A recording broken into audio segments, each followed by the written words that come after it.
¿Qué tal? Muy buenas noches. Este púlpito, qué moderno, ¿eh? ¿Cómo están? ¿Bien? Qué bueno. Nos da mucho gusto estar aquí con ustedes en esta noche.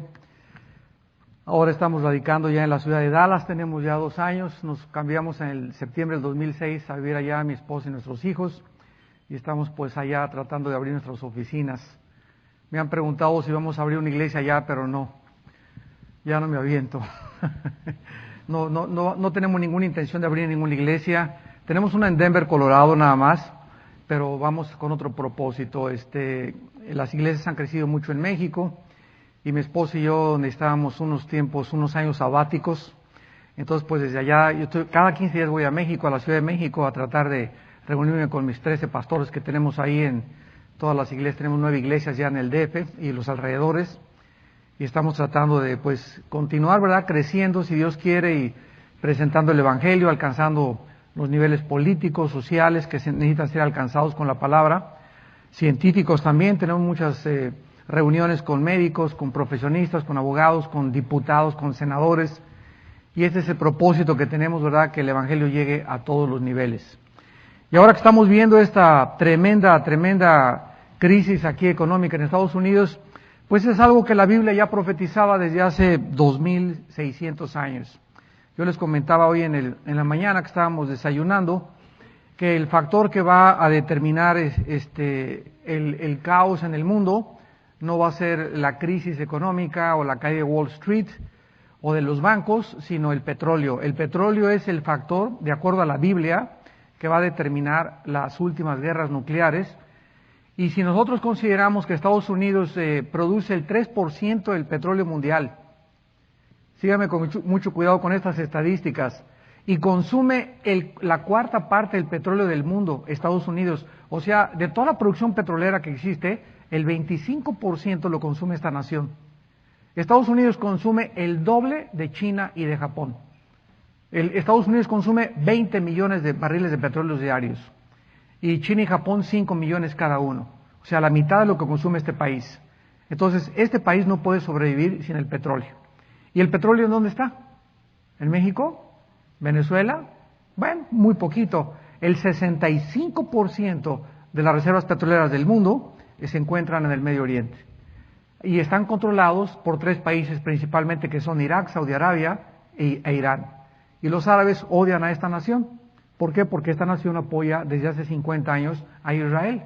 Y cuando esta nación comienza a caer económicamente, va a caer también Israel y va a tener que enfrentarse Israel sola con sus armas nucleares contra Rusia e Irán, la profecía que está en Ezequiel 38, en el Salmo 83 con todas las naciones árabes, y vamos a presenciar lo que la Biblia dice, lo que va a acabar el mundo. Estaba muy bien el sonido, ya me lo descompusieron, ya me está rebotando muchísimo. Entonces, estos son factores, ¿verdad?, que van a determinar todo esto, y nosotros no tenemos por qué tener miedo ni temor, sino debemos ahora más que nunca invertir en el reino de Dios. Hoy estaba leyendo el periódico, el US News World y el Wall Street Journal y todos los periódicos, cómo invertir el dinero a plazo fijo y en petrobonos y en esto y el otro, y nosotros tenemos otra manera de invertir el dinero, donde el orín y la polilla no corrompen. Si tú quieres verdaderamente asegurar tu futuro, es el tiempo de ya no comprar lujos, de tratar de vivir con lo que tenemos, no endrogarse más, no sacar más a crédito y tratar de vender aquellas cosas que son lujos y comenzar a repartirlo a los pobres y a los necesitados. Este es el mejor consejo que yo les puedo dar, para que cuando venga la angustia no carezcamos jamás de pan y de sustento, porque Dios dijo: no te dejaré ni te abandonaré. Estaré contigo todos los días hasta el fin del mundo. Abran su Biblia en el primer libro de Samuel, capítulo 4. Primer libro de Samuel, capítulo 4. Y vamos en esta noche a compartir una conferencia que titulé El peligro de perder la esperanza. El peligro de perder la esperanza. Primera de Samuel, capítulo 4. Y vamos a dar lectura a algunos versículos que nos van a poder ayudar a establecer nuestro fundamento teológico, y a través de los cuales vamos a desarrollar esta conferencia. Dice en 1 Samuel capítulo 4, versículos del 1 al 4, y Samuel habló a todo Israel. Por aquel tiempo salió Israel a encontrar en batalla a los filisteos, y acampó junto a Ebenezer, y los filisteos acamparon en Afec. Y los filisteos presentaron la batalla a Israel, y trabándose el combate, Israel fue vencido delante de los filisteos, los cuales hirieron en la batalla en el campo como a 4,000 hombres. Cuando volvió el pueblo al campamento, los ancianos de Israel dijeron: ¿por qué nos has herido hoy, o por qué nos ha herido hoy Jehová delante de los filisteos? Traigamos a nosotros de Silo el arca del pacto de Jehová, para que viniendo entre nosotros nos salve de la mano de nuestros enemigos. Y envió el pueblo a Silo, y trajeron de allá el arca de Jehová de los ejércitos, que moraba entre los querubines, y los 2 hijos de Eli, Ofni y Fines, estaban allí con el arca del pacto de Dios. Versículos 10 y 11. Pelearon pues los filisteos, e Israel fue vencido, y huyeron cada uno a sus tiendas, y fue hecha muy grande mortandad, pues cayeron de Israel 30,000 hombres de a pie. Y el arca de Dios fue tomada, y muertos los 2 hijos de Eli, Ofni y Fines. Versículo 18. Y aconteció que cuando él hizo mención del arca de Dios, Elí cayó hacia atrás de la silla, al lado de la puerta, y se desnucó, y murió, porque era hombre viejo y pesado, y había juzgado a Israel 40 años. Y su nuera, la mujer de Fines, que estaba encinta, cercana al alumbramiento, oyendo el rumor que el arca de Dios había sido tomada, y muertos sus suegros y su marido, se inclinó y dio a luz, porque le sobrevinieron sus dolores de repente. Y al tiempo que moría, le decían las que estaban junto a ella: no tengas temor, porque has dado luz un hijo. Mas ella no respondió ni se dio por entendida, y llamó al niño Icaboz, diciendo: traspasada es la gloria de Israel, por haber sido tomada el arca de Dios, y por la muerte de su suegro y de su marido. Dijo pues: traspasada es la gloria de Israel, porque ha sido tomada el arca de Dios. Vayamos hacia el pasado, hacia uno de los días y tiempos más oscuros y trágicos de la historia de la nación de Israel. En este día en particular tenemos a una viuda parada enfrente de 3 ataúdes y rodeada por otras cientos de viudas llorando, junto con cientos de soldados en ataúdes también, muertos y algunos todavía heridos, sangrando de la guerra.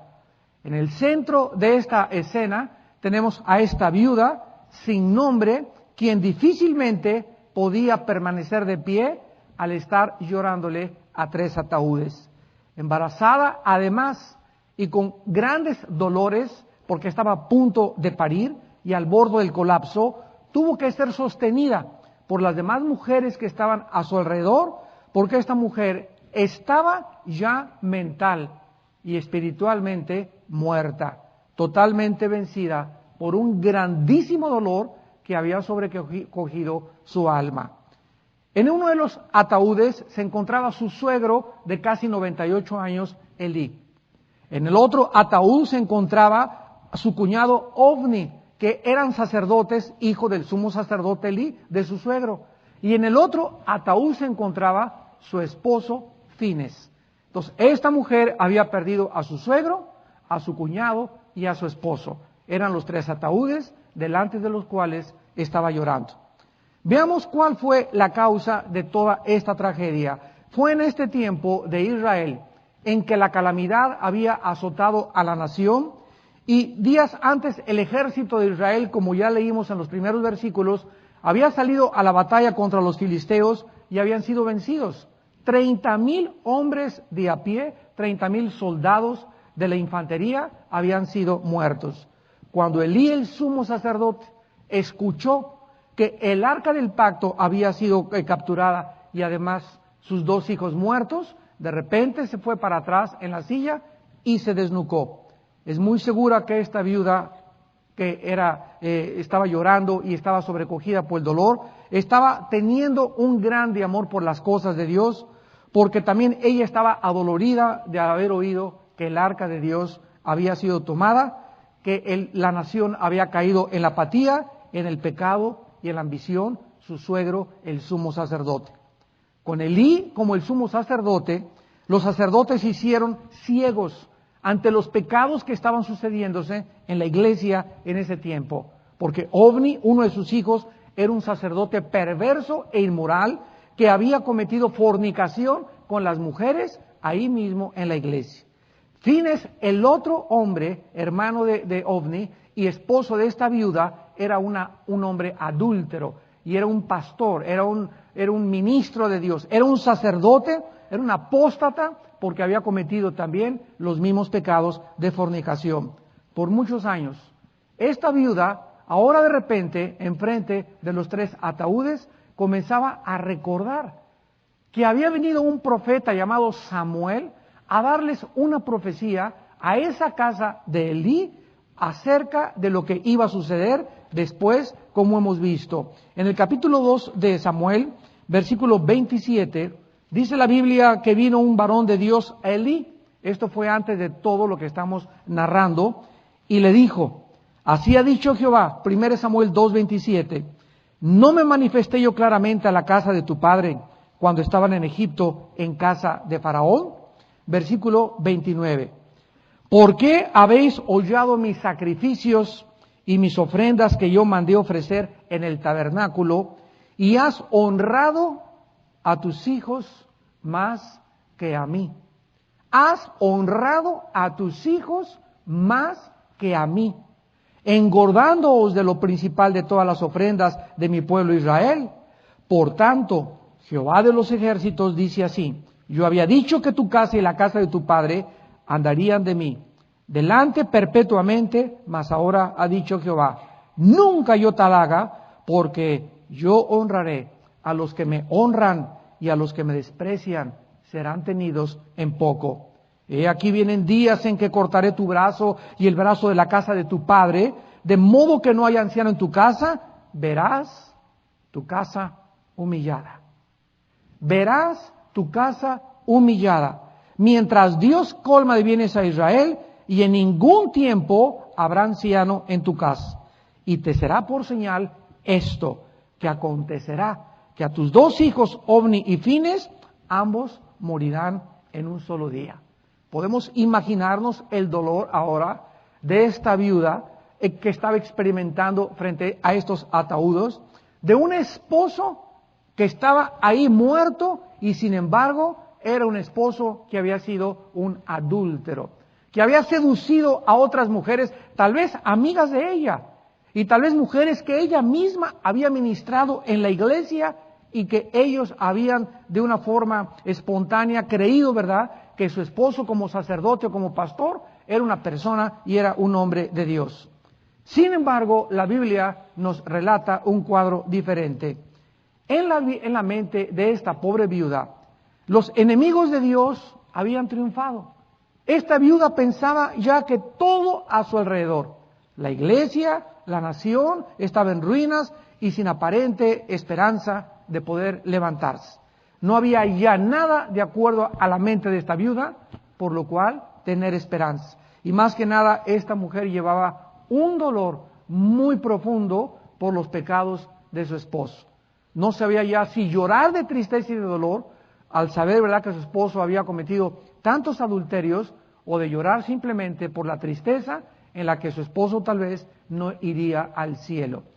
Antes de que regresemos, ahorita regresamos a este pasaje, en el libro de Malaquías, antes de Mateo, que es el último libro de la Biblia, Dios condenó al liderazgo de Israel y precisamente Él pone énfasis en la importancia que debemos nosotros tener como hombres y como varones de Dios en nuestra casa y lo sensible que es Dios cuando existe una relación equivocada en un matrimonio. Dice en Malaquías capítulo 2 versículo 13, esta vez así acabó el Antiguo Testamento. Haréis cubrir el altar de Jehová de lágrimas, de llanto y de clamor. Así que no miraré más a la ofrenda para aceptarla de gusto de vuestra mano. Mas diréis, ¿por qué? Porque Jehová ha atestiguado entre ti la mujer de tu juventud, contra la cual has sido desleal, siendo ella tu compañera y la mujer de tu pacto. No hizo el uno habiendo en él abundancia de espíritu, y porque buscaba una descendencia para Dios. Guardaos pues en vuestro espíritu, y no seáis desleales para con la mujer de vuestra juventud. Porque Jehová Dios de Israel ha dicho que él aborrece el repudio, y el que cubre de iniquidad su vestido. Dijo Jehová de los ejércitos, guardaos pues en vuestro espíritu, y no seáis desleales. Los hombres en aquel tiempo, cuando acaba el Antiguo Testamento, estaban tan cauterizados en su conciencia y tan insensibles que llegaban a la iglesia, santo, santo, santo, Señor omnipotente, y daban sus diezmos, etcétera, etcétera. Y Dios le dice a Malaquías, diles que todos ellos algún día van a venir a llorar y a empapar aquí mismo el altar de lágrimas. Y estaban tan insensibles los líderes que le contestaron, ¿y por qué? Si somos buenos padres, somos buenos esposos, a mi esposa no le falta nada, ya le compré su nuevo coche, tiene su casa, etcétera, etcétera. Y Dios dice, busco algo mucho más santo y más sagrado en ustedes. Cuando Dios instituyó el matrimonio lo instituyó Dios para que se convirtiera en la pieza fundamental de cualquier sociedad. El matrimonio es el fundamento y la institución más santa y más sagrada que Dios instituyó en este planeta, porque el matrimonio es el fundamento de una nación. Si los matrimonios están mal, la nación no le queda absolutamente ninguna esperanza. Y este es el momento al cual Israel llegó, donde los hombres comenzaron a traicionar a sus esposas.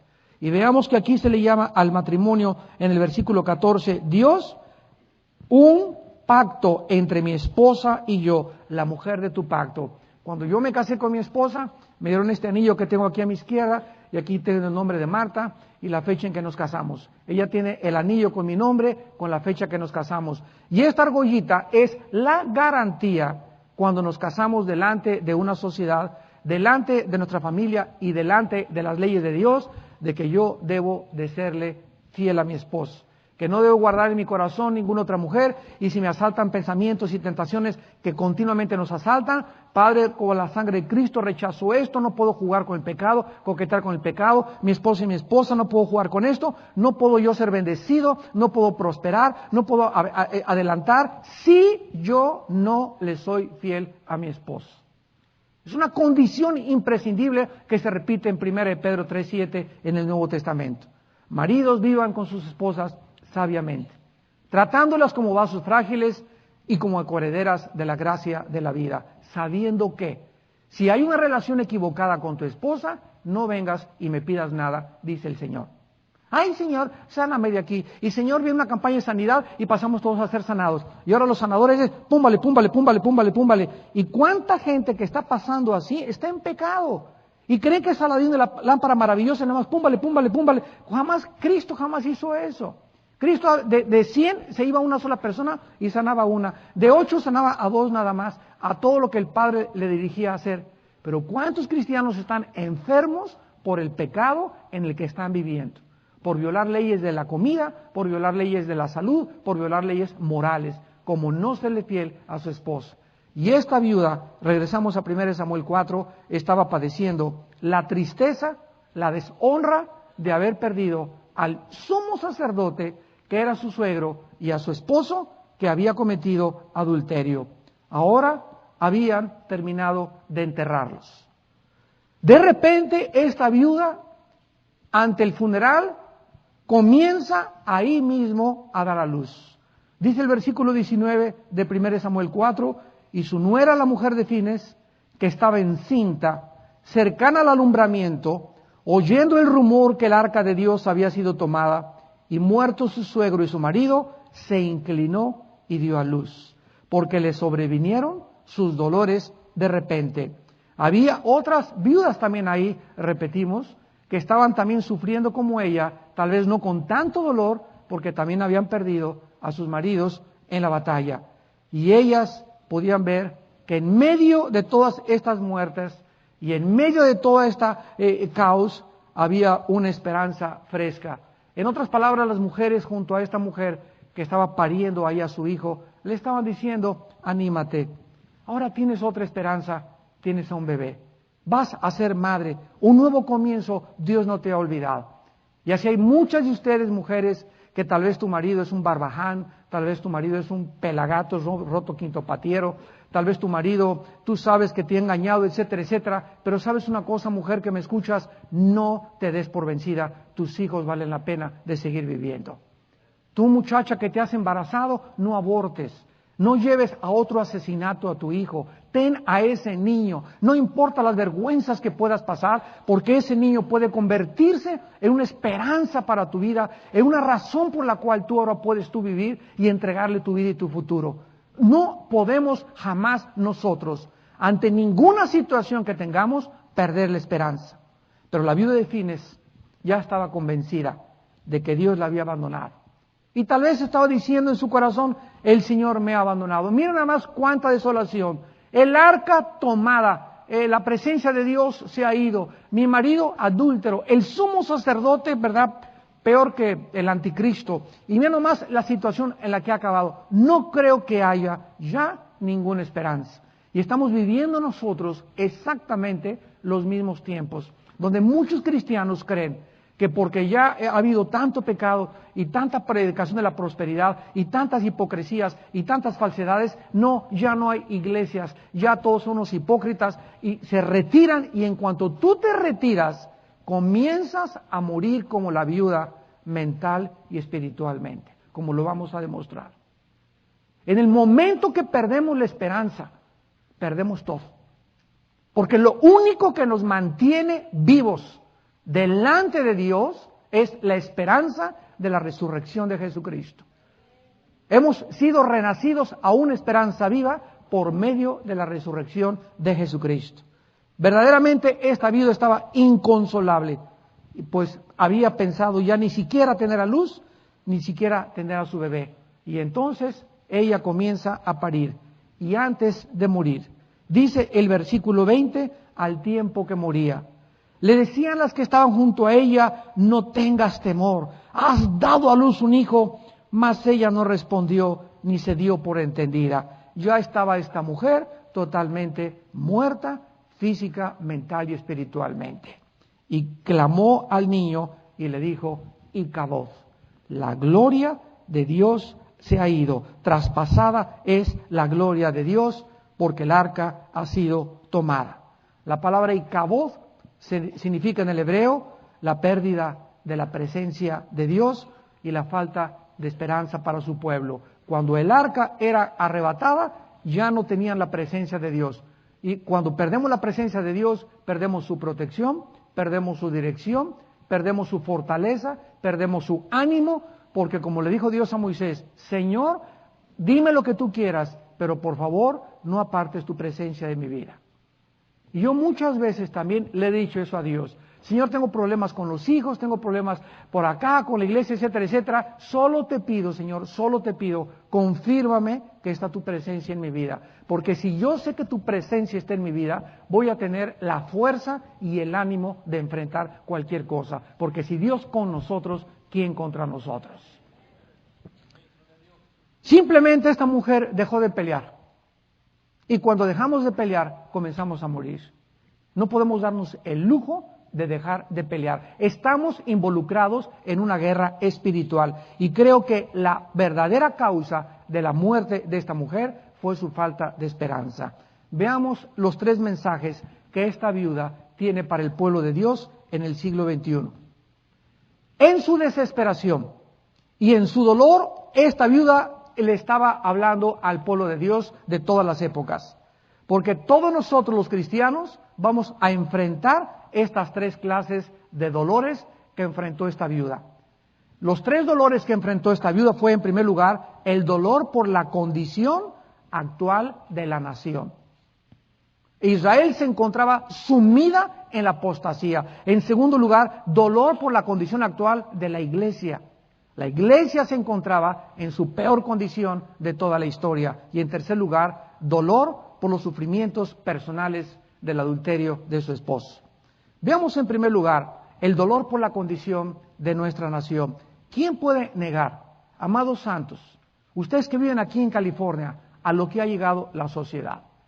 A donde ahora ya se les permite a un hombre, a Pepe con Jorge y a Lupita con Carmelita, casarse y tener hijos, y ahora están pasando, acabo de regresar de San Diego la semana pasada, a un congreso de líderes que tuvimos allá, y me acaban de reportar, no sé si ustedes ya sepan, que ahora hay que quieren juntarse todos los pastores de California para hacer una enmienda, porque el gobernador está tratando de hacer una ley donde si llega una pareja homosexual a una iglesia y el pastor no los casa, le cierran la iglesia. Entonces, estamos llegando a tiempos donde vamos a comenzar realmente a ver quiénes son los verdaderos hombres de Dios. Yo les pregunté a estos pastores, y si así sucediera, ¿qué vas a hacer? ¿Te vas a vender y los vas a casar? ¿Vas a prostituir tu ministerio o vas a cerrar tu iglesia? Señor, pues yo no soy dueño de la iglesia, si la quieres cerrar, que la cierren. Pero es justo no obedecer a los hombres antes que a Dios.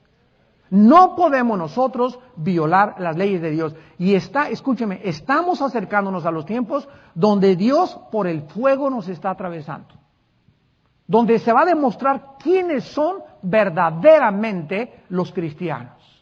Porque es el fuego lo que prueba la fe. Y cuando nosotros somos pasados por el fuego, nuestra fe es purificada. Y Dios no te va a abandonar, y se cierra la iglesia, nos podemos llegar hasta juntar y reunirnos, como en los tiempos primitivos, en catacumbas. Y en las casas particulares y en la sala de la hermana tenemos una reunión, pero nadie puede prevalecer contra las puertas de Dios. El infierno no puede prevalecer contra nosotros. Pero no podemos prostituirnos, no podemos vendernos, no podemos aceptar las condiciones que se nos puedan imponer.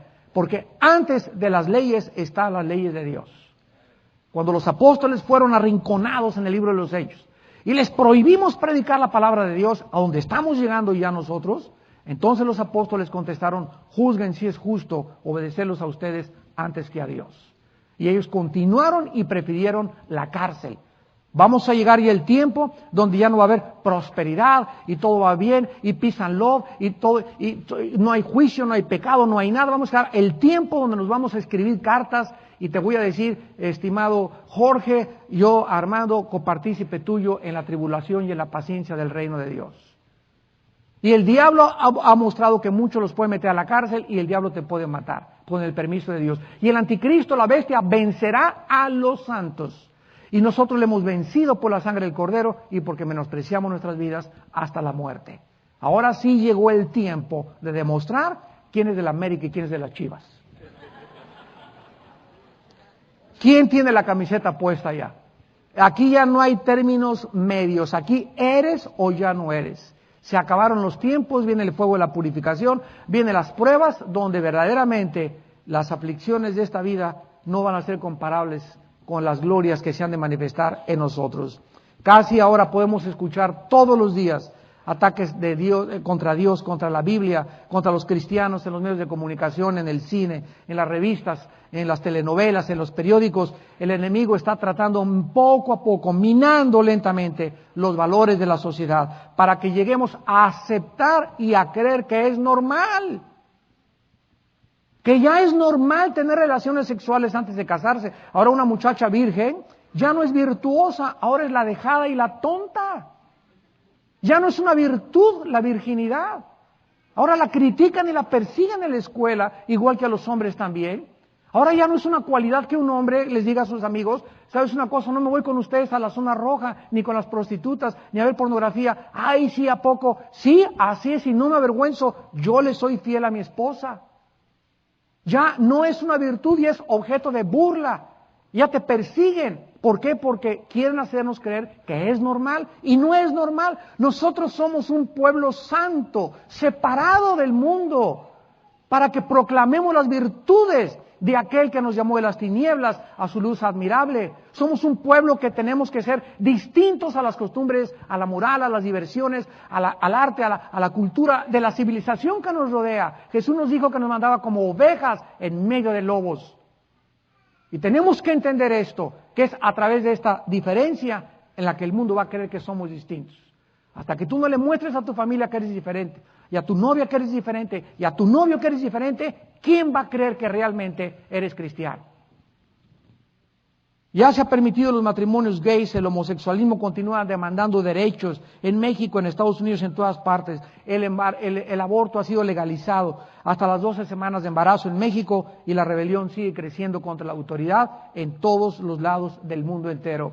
En la segunda carta a Timoteo, capítulo 3, el apóstol dice, vendrán tiempos peligrosos en los últimos tiempos. Y esta palabra es feroces, violentos, duros. ¿Por qué? Porque ahí vemos que el carácter de los seres humanos se va a deteriorar.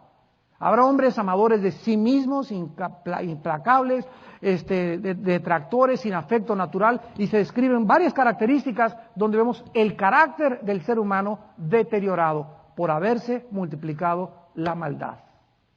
La maldad en el mundo ejerce contra nosotros una presión, donde si por dentro, interiormente, no estamos lo suficientemente fortalecidos, esa presión va a entrar a robarnos la presencia de Dios. Pero si nosotros tenemos convicciones fuertes, donde estamos dispuestos a ser fieles hasta la muerte, entonces la presión del mundo no va a poder entrar a nosotros, porque diario medito en la palabra de Dios, guardo la palabra de Dios, tengo comunión con Dios, vivo oyendo el Espíritu Santo, vivo en santidad, vivo apartándome, vivo con el temor de Dios en mi corazón, y eso es lo único que me va a volver como una fortaleza, como un blindaje contra la presión y los dardos de fuego de Satanás. Esto no es un juego, estamos en una guerra donde se está librando la batalla contra las almas. Contra las almas de tus hijos, contra las almas de mis hijos y de mis nietos, contra nuestro matrimonio, contra nuestra nación. No estamos en Disneylandia ni en SeaWorld.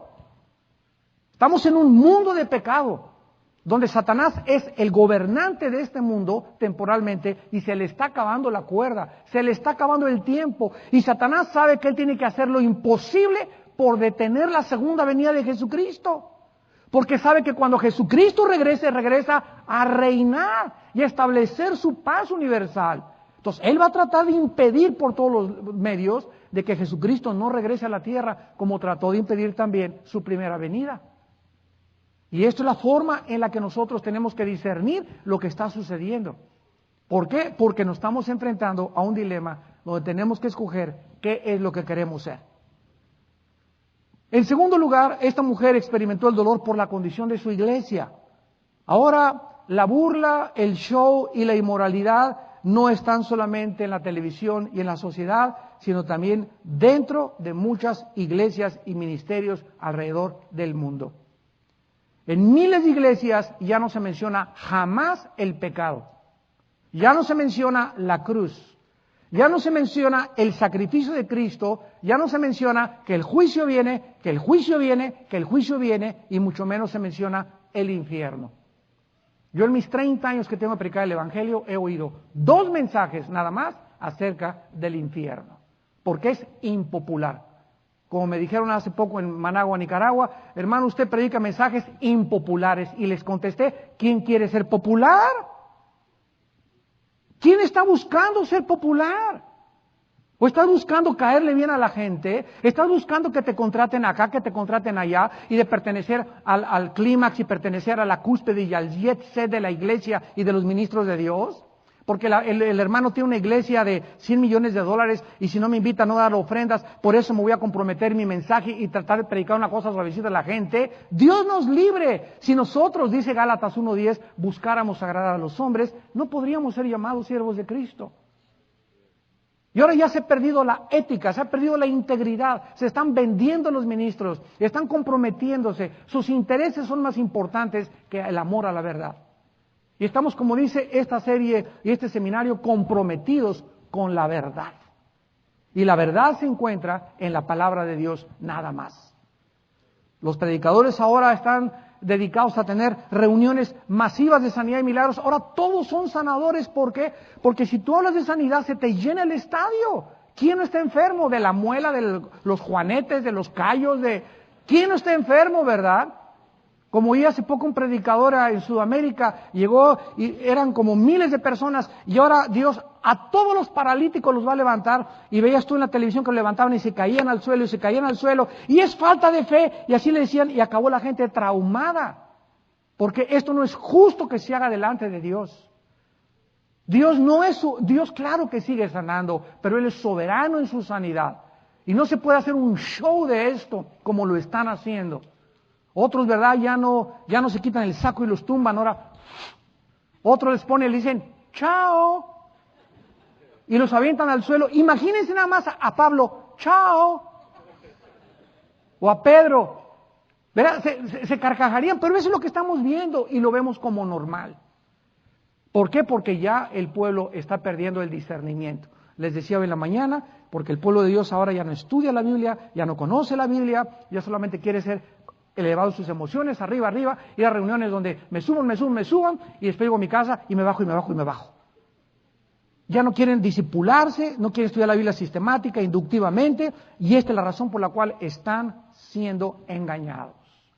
Y cuando venga Cristo, Jesús dijo, ¿encontrará fe el Hijo de Dios en la tierra? ¿Encontrará fe? Porque la maldad hará que muchos apostaten. El enfoque ahora es el éxito, la prosperidad y las sanidades. Ahora les llaman reuniones de avivamiento.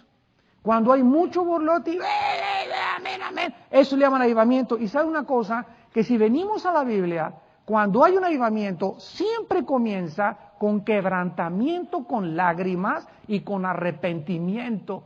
Nunca comienza con alegría. Por ejemplo, Samuel, que tiene un mensaje para los últimos tiempos, llama en el capítulo 2 a que la gente pueda verdaderamente venir a Dios. Dice Joel 2, versículos 12 y 13, porque esto ahora dice Jehová, conviértanse a mí con vuestro corazón, con ayuno y lloro y lamento.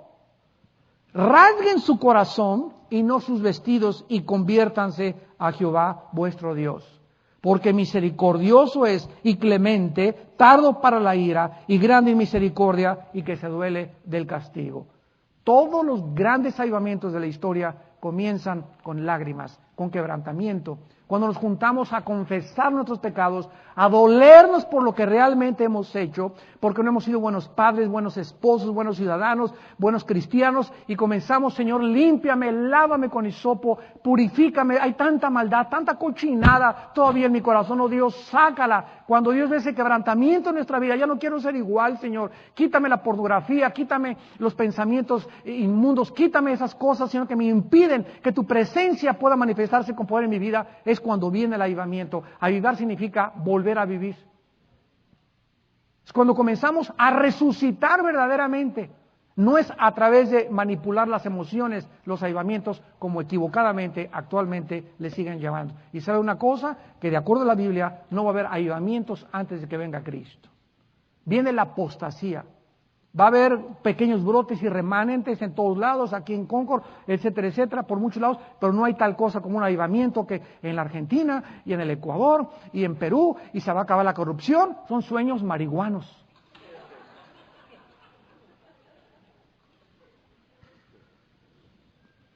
Dios mantuvo, regresamos a Samuel, el tabernáculo en Silo durante mucho tiempo, donde pastoreaba Elí, el sacerdote, que acababa de morir.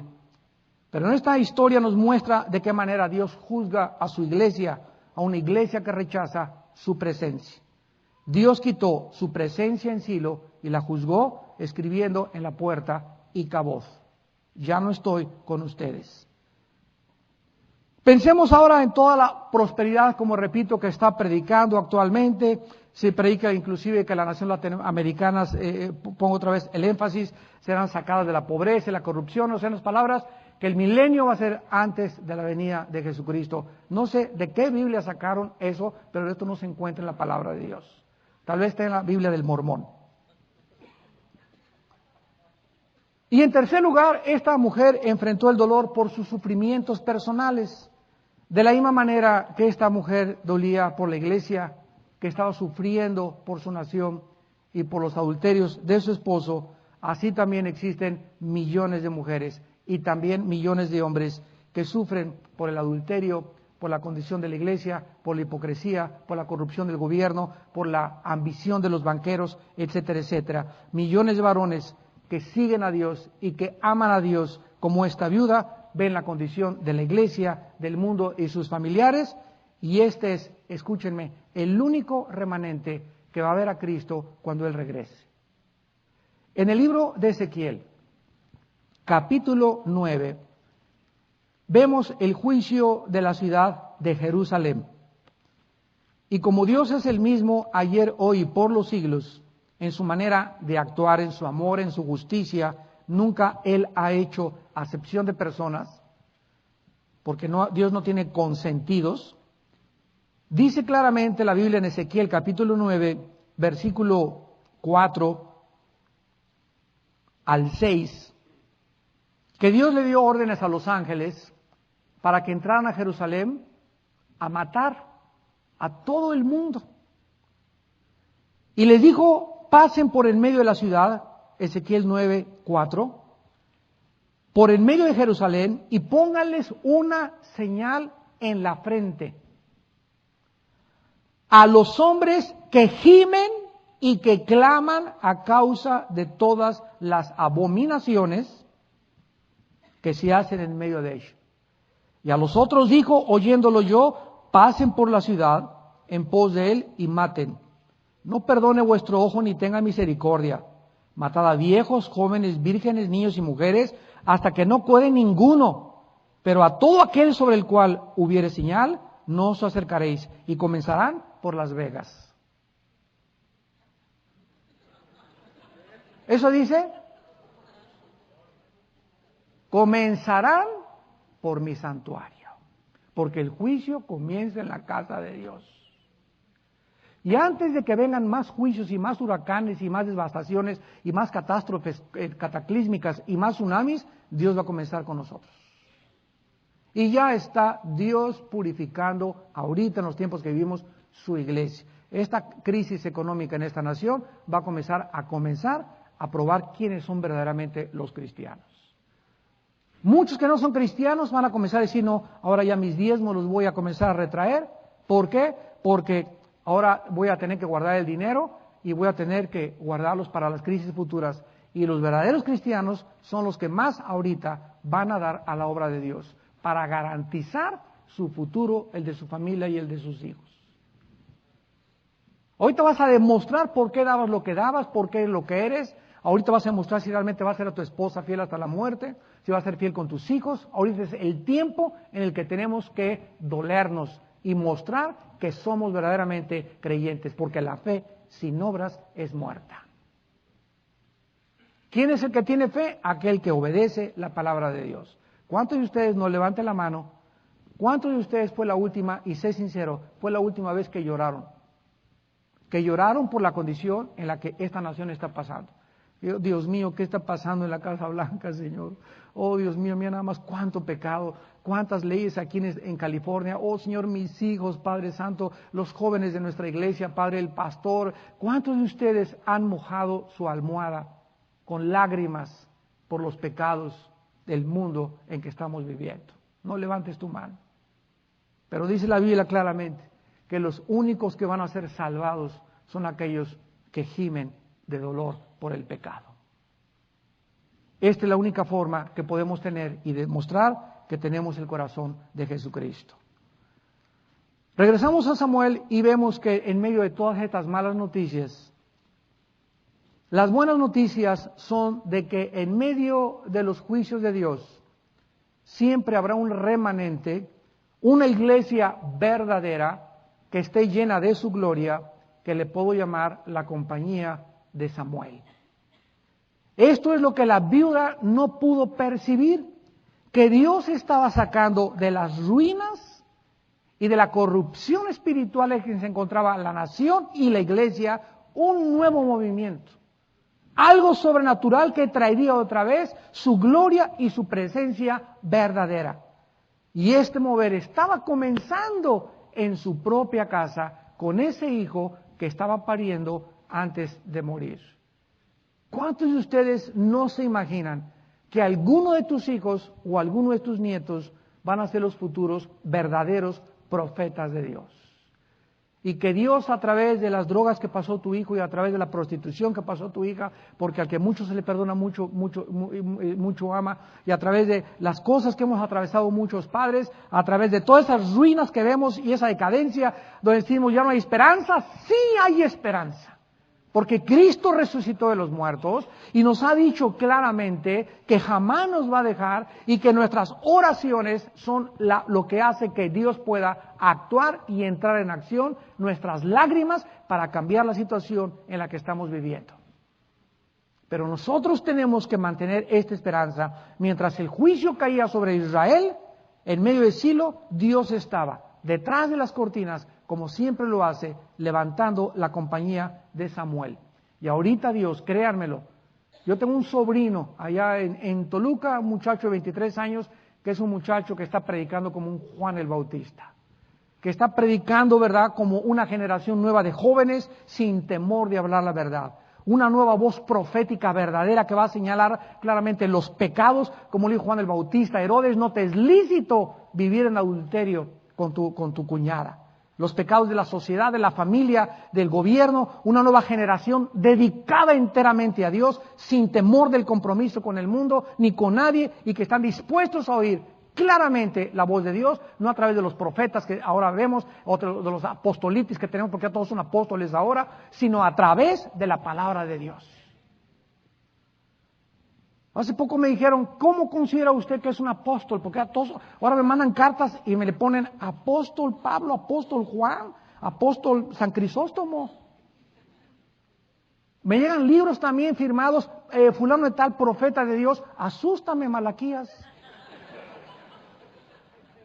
Que te alaben los labios extraños y no tu propia lengua. ¿Quién es un apóstol? Un hombre que después de 25 años ha vivido, ha recorrido, ha sembrado iglesias, ha llevado el evangelio como Pablo, como Bernabé, como los que vieron con Cristo, que murieron en el Coliseo Romano. No autonombrados de 10, 15 años de ministerio, ya son apóstoles. Pero esa es la crisis en la que estamos viviendo. Y ya se aceptan, y ya se presentan, y ya quieren que les llamen apóstoles y firman apóstoles. Y la Biblia dice que, ¿saben cuál es nuestro título? Siervos inútiles. Eso es lo que somos. Siervos inútiles delante de Dios, lavados por la misericordia y por la gracia de Dios, somos lo que somos.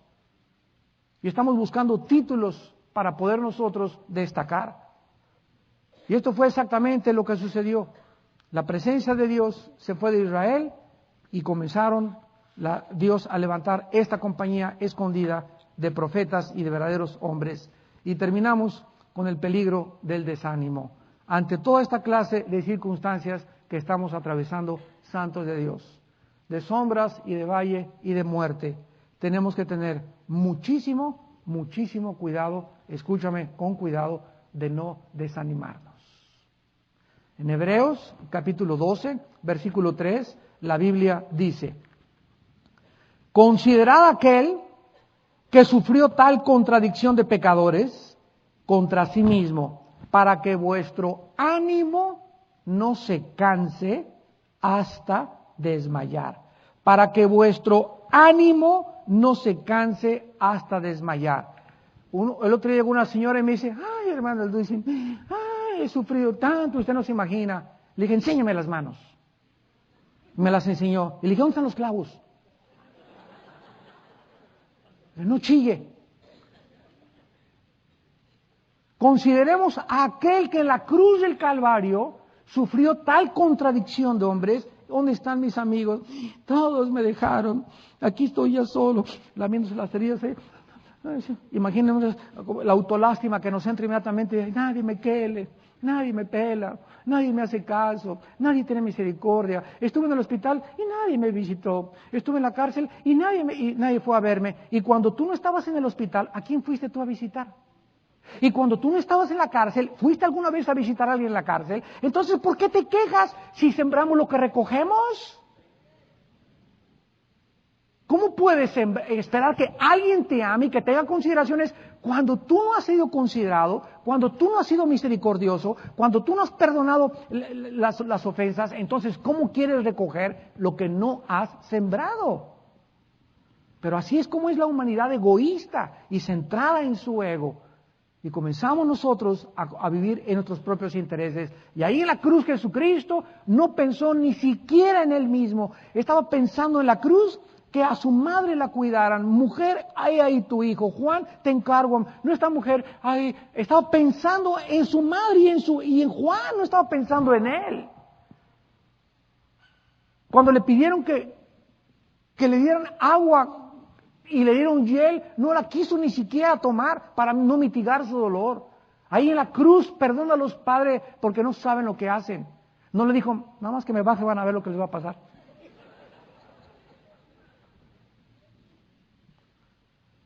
Consideremos a Jesús. Piensa en Jesús. Todo lo que sufrió, despreciado y desechado entre los hombres. Varón de dolores. ¿De qué nos quejamos nosotros? ¿De qué chillas? ¿De qué te quejas? ¿Por qué te desanimas tan fácilmente? Llegué a la iglesia y nadie me saludó. ¿Y qué? Y voy a ir a otra iglesia porque no encuentro aquí novia para mi hijo. Imagínense nada más ir a las iglesias para buscar novia para el hijo. Créanmelo, hay muchas familias que hacen de iglesia y iglesia, y aquí no hay buenos chavos guapos, o chavas bonitas para mi hijo, o aquí no hay asientos cómodos. Hoy en la mañana que estábamos ahí en la reunión, le di tantas gracias a Dios por un grupito que teníamos tan lindo, éramos como unos 100, ¿verdad? Hoy en la mañana, y le di tantas gracias a Dios, ¿verdad? Porque no estábamos en un lugar tan elegante como ahorita y todo, pero así se juntaban los cristianos en las catacumbas. No había así, bueno, ni siquiera tenían ni siquiera un tronco para sentarse parados, con la amenaza de Roma por afuera, echados a los leones, enfrente del César, negando que el César era Dios, y entregando sus vidas. Venían los leones, les arrancaban la cabeza a sus hijos, veían como los tigres y los felinos arrancaban y despedazaban a sus familias, y entregándose. ¿Por qué? Porque sabían que Jesucristo había resucitado, y que era mucho más grande y era mucho más poderoso morir por Cristo que vivir sin Él. Y somos una generación actualmente hechos de mermelada McCormick, durmiendo en camas de seda. Acabo de llegar de un retiro allá en San Diego, y me decían los pastores, es que aquí hay un predicador que nos cobraba $500 la noche. Nos dijo que necesitaba un hotel 5 estrellas y que lo recogiéramos en limusina en el aeropuerto, y que de alimento quería uvas y queso cottage para desayunar, yogur descremado, agua de una marca especial, y que por favor no le diéramos nada con grasa, y que a las 7 de la noche no lo molestáramos porque no se dormía hasta las 6 de la mañana. Le dije, ya ni Madonna. Predicadores que ya son artistas. Les dije, ustedes tienen la culpa por invitar a esos mercenarios del Evangelio, porque si invito a alguien y me cobra, jamás en la vida lo vuelvo a invitar. Dice la Biblia que presentemos gratuitamente el Evangelio de Cristo. Ahora hay músicos que te cobran $10,000 la noche, y cantantes que te cobran también $5,000 la noche, y todo el mundo está así, cobrando, porque ahora es un negocio ya. Y como llegamos a esta situación, nos da mucha tristeza, pero nada de esto nos puede desanimar. El desánimo y la falta de esperanza son dos avenidas por donde el diablo nos puede atacar. Él ataca en medio de nuestro dolor, de nuestros sufrimientos, sembrándonos la mentira infernal de que Dios nos ha abandonado.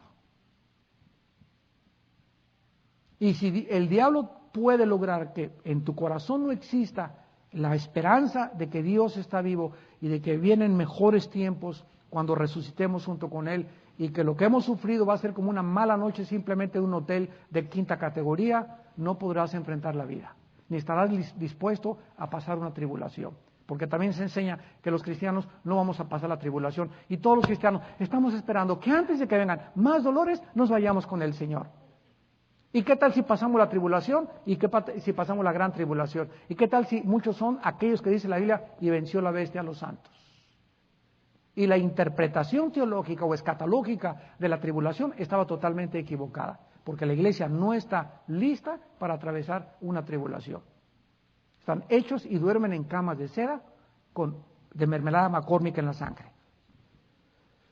Dice la Biblia en en el Salmo capítulo 27, David, que estuvo a punto, como todos nosotros, de desmayar, de sufrir de diferentes colapsos, diferentes decepciones, porque todos somos hechos con pies de barro, dice David, Salmo 27, versículo 13 y 14, hubiera yo desmayado si no creyese.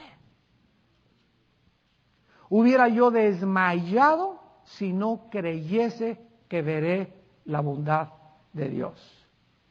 ¿Qué es lo que nos impide que nos desmayemos? Seguir creyendo. ¿Cuál es el mensaje para la iglesia en estos tiempos? Las promesas de Dios. El desánimo y la falta de esperanza son dos avenidas a través de las cuales el enemigo nos ataca. La meta de Satanás es que sigas el ejemplo de la viuda de Fines, que te des por vencido, que abandones toda esperanza y todo ánimo para seguir adelante. Y el cristiano desanimado es un cristiano derrotado. ¿Cuál es el mensaje de Dios? Sus promesas. Búsquenme y me encontrarán desde temprano, porque ellas son las palabras de Dios lo que nos va a sostener. Que estamos atribulados en todo, pero no angustiados. Perseguidos, mas no desamparados. Llevando por todas partes la muerte de Jesús, para que la muerte de Jesús se manifieste a través de nuestras vidas, para que consolemos a aquellos que con la consolación que nosotros recibimos puedan creer en el Dios y Padre de toda misericordia y de toda consolación. Si no vivimos en las promesas de Dios y nos alimentamos diario y memorizamos la palabra de Dios, vamos a desanimarnos y no vamos a poder enfrentar la última batalla. Cuidado con perder la esperanza, porque has perdido y has comenzado a morir espiritualmente. Te damos gracias por tu palabra, Señor. Te damos gracias, Señor, porque aunque andemos en valle de sombra y de muerte, no tendremos miedo, porque tú estás con nosotros. Tu palabra dice, por Jehová son ordenados los pasos del hombre, y él aprueba su camino. Cuando caigamos, no nos quedaremos en el suelo, porque tú nos sostienes. Te damos gracias, Señor, porque Jehová ama la rectitud y no desampara a sus santos. Para siempre serán guardados, pero la descendencia de los impíos será destruida. Los justos heredarán la tierra y vivirán para siempre sobre ella.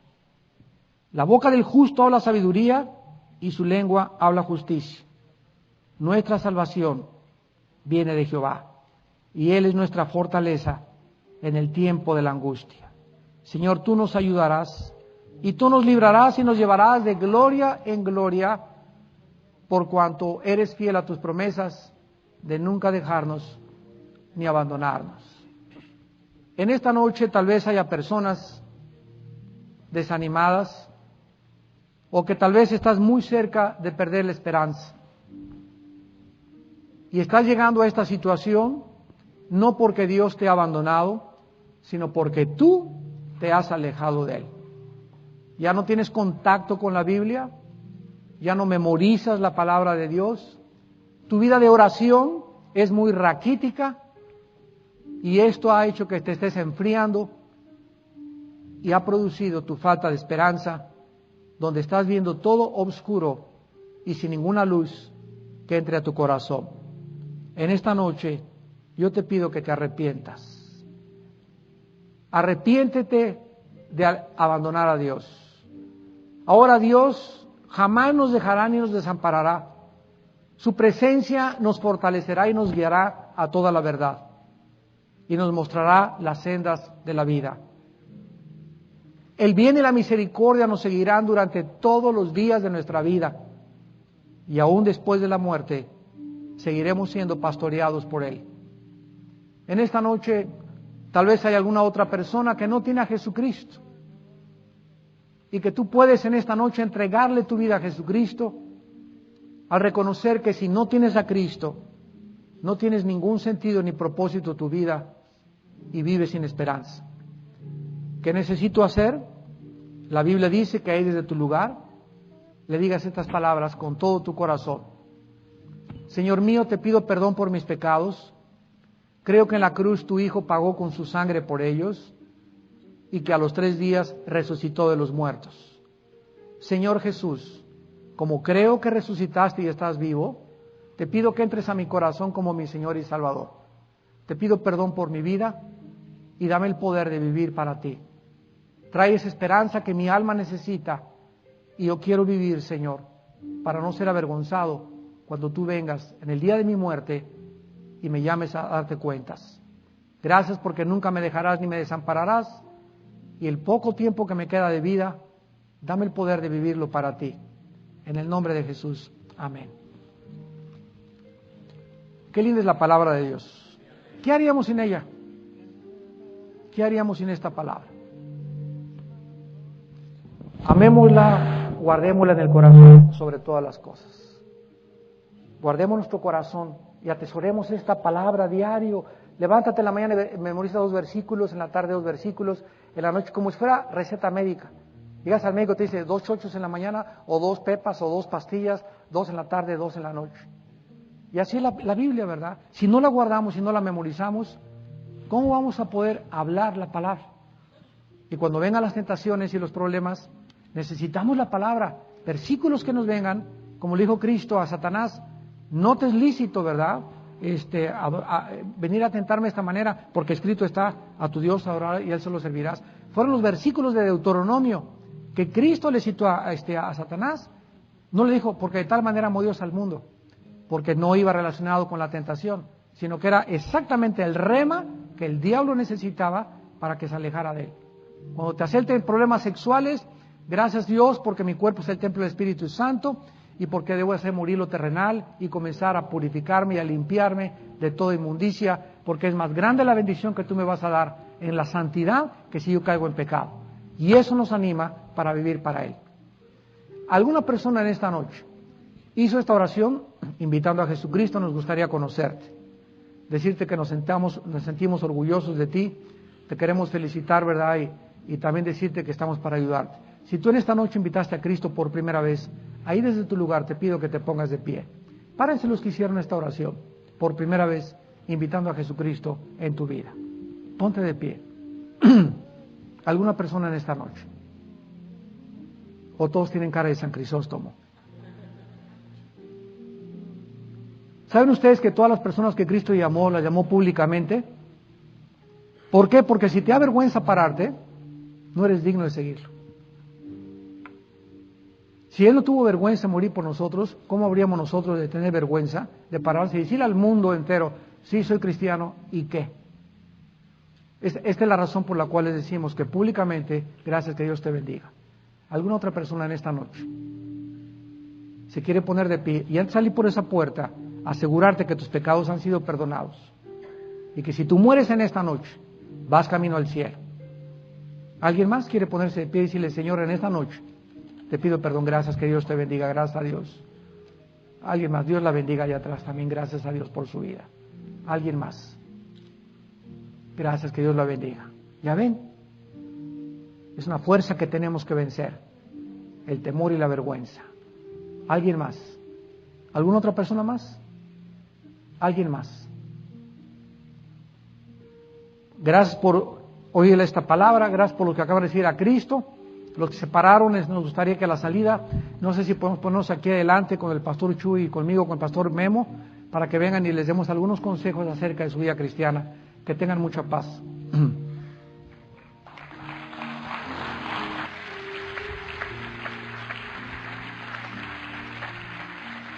Quisiera invitarles que se pusieran de pie un momento. Vamos a terminar adorando al Señor. Levanta tus manos al Señor. Gracias, Señor. Sabemos que vivimos tiempos difíciles, pero también sabemos, Señor, que tu Espíritu Santo vive dentro de nosotros. Y queremos aprender a escuchar tu dulce voz, la voz de tu Espíritu Santo que nos guía a toda verdad.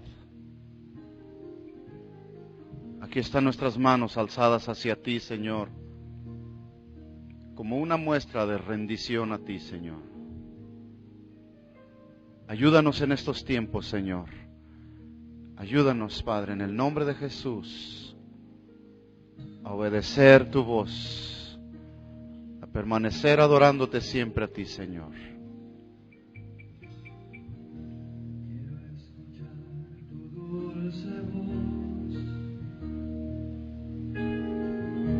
Que me alienta a caminar, tu voz que calma mi dolor y me da fuerza para amar. Quiero aprender a obedecer tus palabras, guardaré.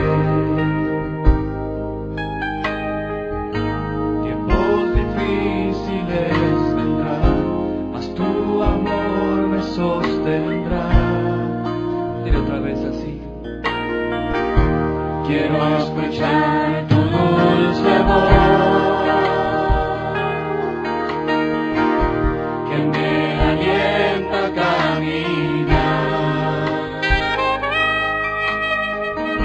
Tu voz que calma mi dolor y me da fuerza para amar.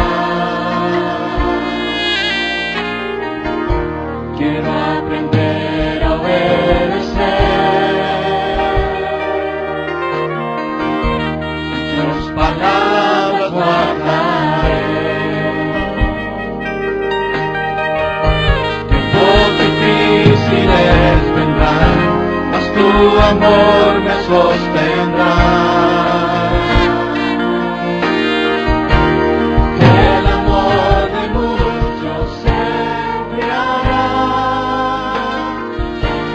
la consagración no existirá. Unos pocos quedarán, que pagando el precio irán, declarándote Señor.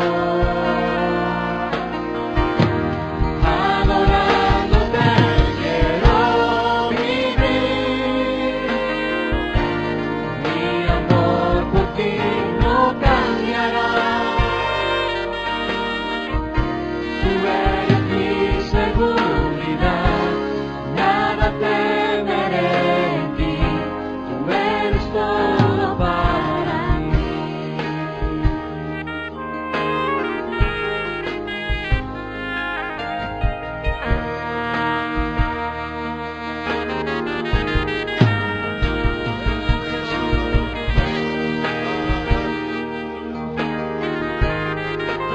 Aprender a obedecer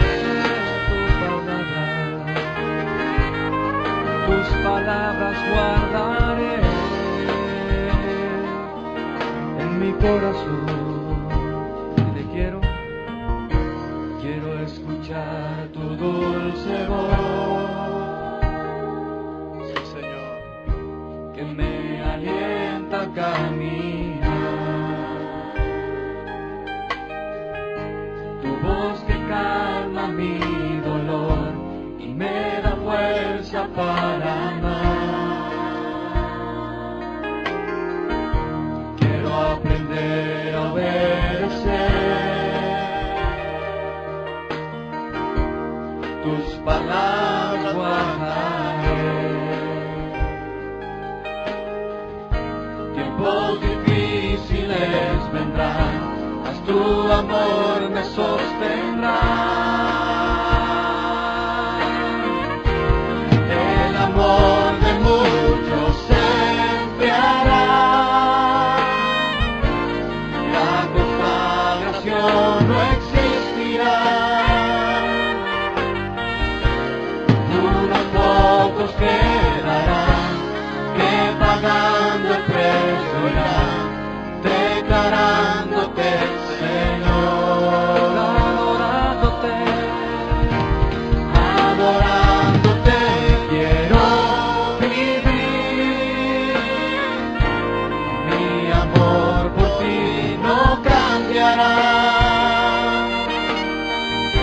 Tú eres mi seguridad, nada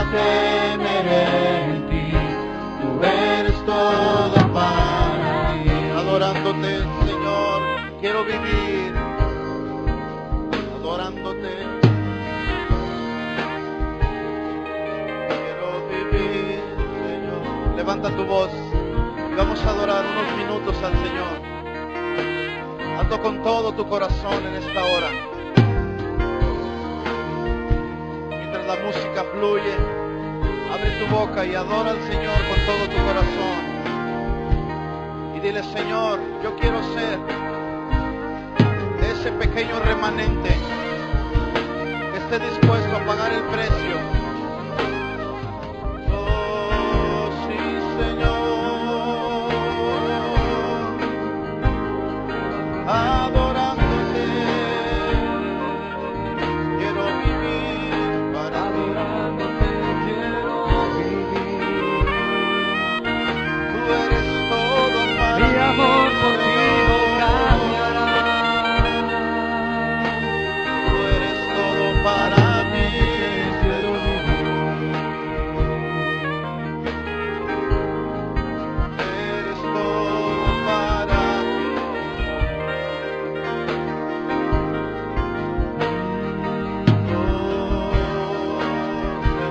Adoramos, adorándote quiero vivir. Tú eres todo para mí. Eres todo para mí, Señor. Adorándote quiero vivir. Adorándote, Señor. Tú eres todo para mí. Eres todo para mí, Jesús. Adorándote quiero vivir. Adorar. Tú eres todo para mí. Adorándote quiero vivir. Tú eres todo para mí. Adorándote. Adorándote quiero vivir. Tú eres todo para mí. Adorándote. Para mí. Adorándote quiero vivir. Tú eres todo para mí. Díselo la última vez, adorándote. Adorándote quiero vivir. Tú eres todo para mí. Eres todo para mí. Tú eres todo para mí. Dile una y otra vez, tú eres todo Tú para mí. eres todo para mí. Tú eres todo para mí. Sí, Señor Jesús. Tú eres todo en nuestra vida. Gracias. Gracias, Señor. Comprometidos con la verdad 2008 con el doctor Armando Alducin y el pastor Chuy Olivares en directo desde Casa de Oración Mundo de Fe en Colton, California, Estados Unidos.